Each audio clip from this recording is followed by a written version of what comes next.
Baik, Assalamualaikum warahmatullahi wabarakatuh. Perkenalkan, saya Mutharis Adil Wahid, MPM 251040263 dari Prodi Manajemen Bisnis Syariah semester 6 kelas A. Di sini saya akan mempresentasikan bisnis plan saya yang berjudul Perencanaan Bisnis Depot Air Minum Isi Ulang.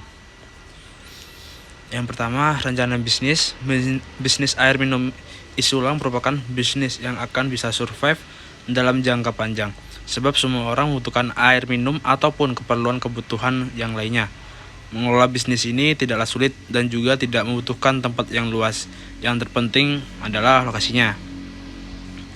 Kemudian visi perusahaan menjadi produsen air minum terdepan di sekitar wilayah Kecamatan Palas dengan pangsa 75%, dan perusahaan yang dapat menyediakan air minum yang bersih, higienis, dan menyehatkan.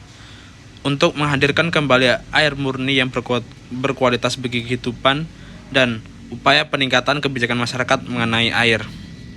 Kemudian misi perusahaan senantiasa menjaga kualitas hasil produksi, memberikan produk berkualitas sehingga konsumen memiliki loyalitas yang tinggi, dan meningkatkan kesejahteraan pemilik serta karyawan Depot H2 Hydro. Kemudian analisis SWOT. Yang pertama, kekuatan, harga air isi ulang terjangkau, melayani orderan online dan pelayanan cepat. Kemudian peluang, kondisi masyarakat yang semakin konsumtif sehingga mempermudah untuk pemasaran produk. Kemudian kelemahan, penjualan mungkin belum terlalu banyak karena masih baru, ditambah banyaknya depot air isi ulang yang sudah lama ada. Kemudian ancaman, banyaknya usaha depot air isi ulang di daerah yang sama. Kemudian aspek pasar dan pemasaran.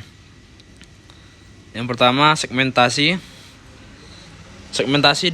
Demografis bisnis ini ditujukan pada masyarakat kelas menengah ke bawah, dan segmentasi psikografis bisnis ini ditunjukkan pada masyarakat yang hidup sehat dengan air segar dan higienis sebagai pendamping aktivitas sehari-hari. Kemudian penargetan, yang menjadi target para bisnis ini adalah semua kalangan di lingkungan. Kemudian penentuan posisi, saya ingin menciptakan image atau citra perusahaan di benak konsumen sebagai air minum sehat dan memberikan jaminan sehat dan berkualitas. Kemudian ukuran dan tren pasar. Yang pertama, pelanggan rumah secara umum memiliki ciri-ciri: 1. Meminta perhatian lebih dengan minta antarkan langsung saat butuh. Yang kedua, tidak terlalu memperhatikan harga, yang penting layanan dan kualitas yang baik. Kemudian pelanggan warung makan memiliki ciri-ciri: pertama, tidak memiliki ketentuan harus diantarkan pada waktu tertentu, meminta kelanggaran harga yang berbeda di bawah harga normal, dan yang terakhir memiliki kebutuhan dalam jumlah relatif besar dan rutin. Kemudian proses produksi. Proses produksi merupakan kegiatan utama yang nantinya akan menghasilkan produk. Proses produksi pada bisnis ini merupakan proses produksi yang bersifat kontinu, di mana dalam jangka pendek atau 1 tahun saya akan memproduksi 50 galon tiap harinya. Kemudian kebutuhan dana, pertama sewa tempat sebesar 5 juta per tahun, kemudian 2 unit motor dengan total 24 juta, kemudian modal kerja, pembelian galon, air, tisu, sabun, dan lain-lain dengan dana 5 juta. Kemudian mesin alat depot air sebesar 10.400.000. Jadi jumlah modal yang dibutuhkan adalah 44.400.000 rupiah.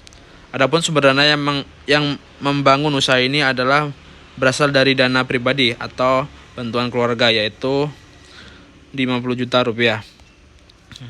Kesimpulan dari penjelasan di atas, usaha depot air minum bahwa usaha ini sangat meyakinkan, di mana air merupakan vital sumber kehidupan manusia. Air berasal dari dalam bumi yang dimanfaatkan untuk kepentingan manusia. Semakin berkembangnya zaman, serba praktis dan banyaknya air yang tercemar oleh kontaminasi bahan kimia dan sampah yang membuat air menjadi tak layak untuk dikonsumsi.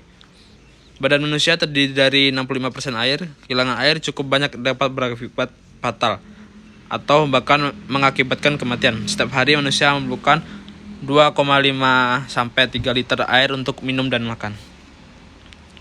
Baik, itu tadi presentasi yang dapat saya sampaikan. Saya akhiri. Wassalamualaikum warahmatullahi wabarakatuh.